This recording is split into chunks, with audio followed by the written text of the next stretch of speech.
Hello everyone, Justin with Deep Dive Stocks here, and today we're going to be looking at the LDPM update that just went live on TradingView, and it's pretty exciting, some pretty cool updates. So let's go ahead and get started. The first thing you'll notice is a new box in the upper right hand corner that contains 8 different time intervals.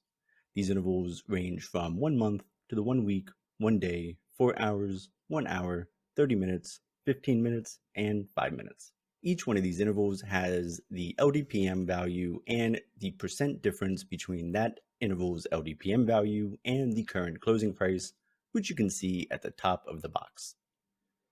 That way we can keep track of multiple intervals with one graph, and there's no more switching back and forth between all the different time intervals when monitoring LDPM or liquidity movement from the lower to the upper timeframes.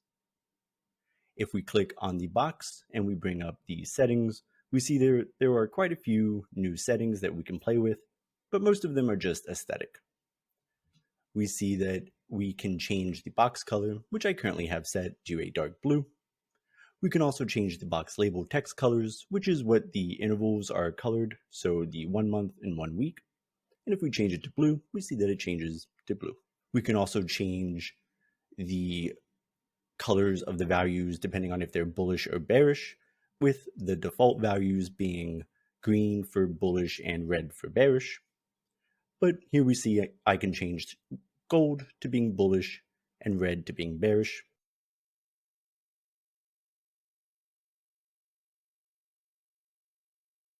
The next option is if we want the standard LDPM values, which is what we see here, and those are the 1 month, 1 week, 1 day, so on and so forth.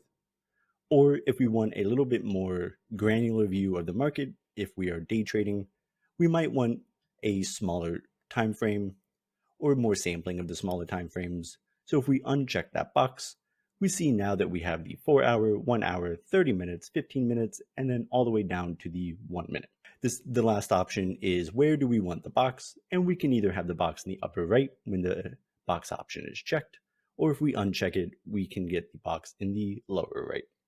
The last thing to take note is that the previous data length is 5 for all of these calculations, which is the default value for LDPM itself.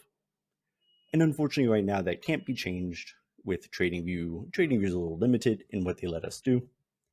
So all of the LDPM values for all of the intervals are done using the 5 for the back window. Those are the major changes for LDPM on TradingView. Mostly it is aesthetic and practical. So now we have this new box where we can monitor liquidity entering or exiting a stock. And here we can see some of the futures values already flashing red, which is hinting that maybe the liquidity is not that good at those intervals. And we can keep track of it in a much easier way than previously. So that's all I have for you guys today with LDPM's update on TradingView. I hope you find it useful. And if there's anything else you would like to see added to LDPM on TradingView, please don't hesitate to reach out and let me know. All right, everyone, happy trading, and I'll see you guys next time. Bye.